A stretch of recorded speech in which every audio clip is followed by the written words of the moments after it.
This is Robert. The reason that I took the package from Telecom was that they were being issued very freely at the time, because this was shortly before Telecom was taken over by Telstra. So I received the package very easily, and it was this package on which I provided me for my lifestyle for several years after that. That was 1990.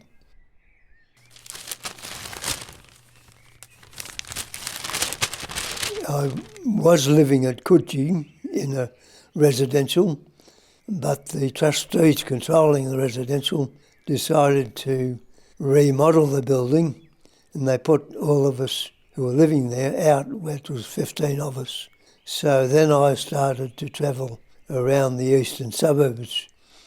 I was in 2 units at Bellevue Hill, 1 at Waverley, and then finally finished up at Vaucluse, Diamond Bay Road. I'd been tracked by nuisance noise of various kind, so I decided that for some peace and quiet, I'd go up to the mountains. So in 93, at Christmas, I took a trip up to Katoomba and had a look around and decided I would move up to Katoomba early in 94. I moved into a unit, stayed there for a little while, then moved up to Mount Victoria. Then I moved down to Queen's Road, Lura, and there I've discovered I needed some emergency housing. So I went to social services, and they put my name down with community housing. Community housing were surprisingly prompt, and they had me in a flat in Katoomba within weeks of my application. There were 4 flats, a very old place. The lady and myself were in 2 of the flats. A series of odd bods habitated the other flats, eventually being occupied by a couple of drug addicts who caused a lot of misbehaviour of different types. I was a victim of some of this misbehaviour, and the office decided to close the place down, tell these fellows to depart and go away. And they found a place for the lady, and they found for me a RTA cottage on the highway at Hazelbrook. This cottage was only owned by RTA for demolition, so no renovations were being carried out or anything on it. Anyway, I survived there for a year, and then one of the girls at the local office at that time, the community housing was just Blue Mountains Community Housing, she contacted me and said, "Would you like to come and have a look at a unit?"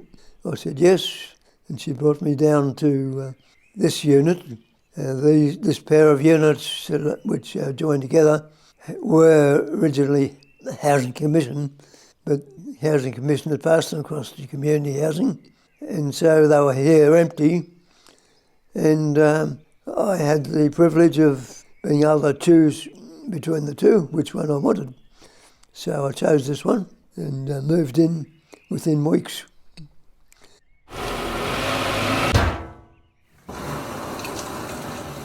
I've been here, this is the 19th year, being in residence in this place.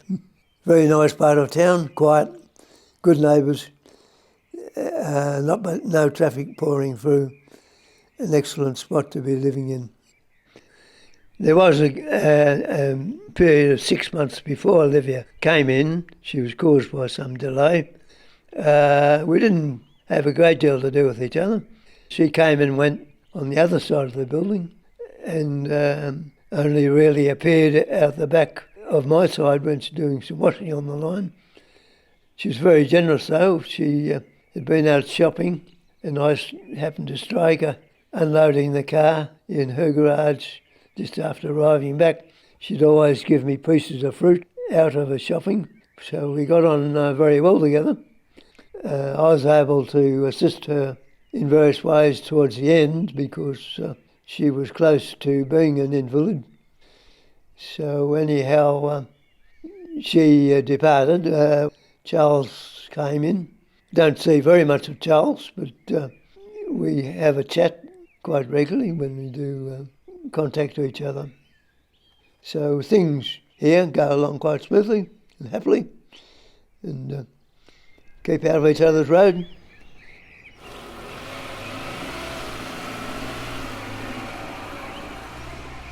Well, this street is a rather strange street in many ways.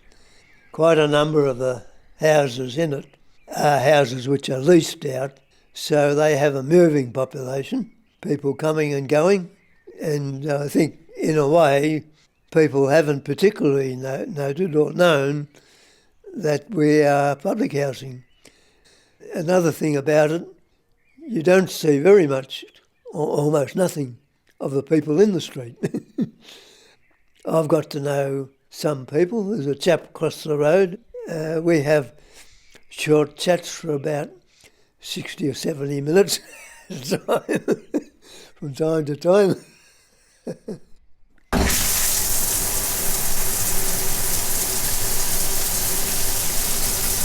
Before coming up to the mountains here, I was a volunteer at the Wayside Chapel in the coffee shop there, and a whole range of people used to come in for meals, which were very much cheaper than in the cafes around the area. So you got to talk to various people. One chap came in, he would have been probably 70 or so, he's a senior chap, and talking, he told me that he paid about $400 a week, and which did not leave him very much even for food. So cost-wise, Sydney is very high, amongst the very high costing places worldwide.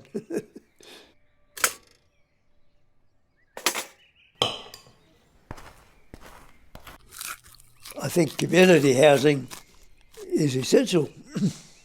How some people survive, I don't know. There's a high percentage of single mothers, and they're living off social services. They wouldn't be getting a very great amount of money from that, I don't think. How they survive paying full rent is beyond my comprehension. So I think there is such a high percentage of these situations existing in the city of Sydney and in neighbouring areas that community housing is an increasing requirement because of the expensive community which we are living in. It boils down to dollars and cents. It's just cash, which is the story. And there are a lot of victims as a result of the story.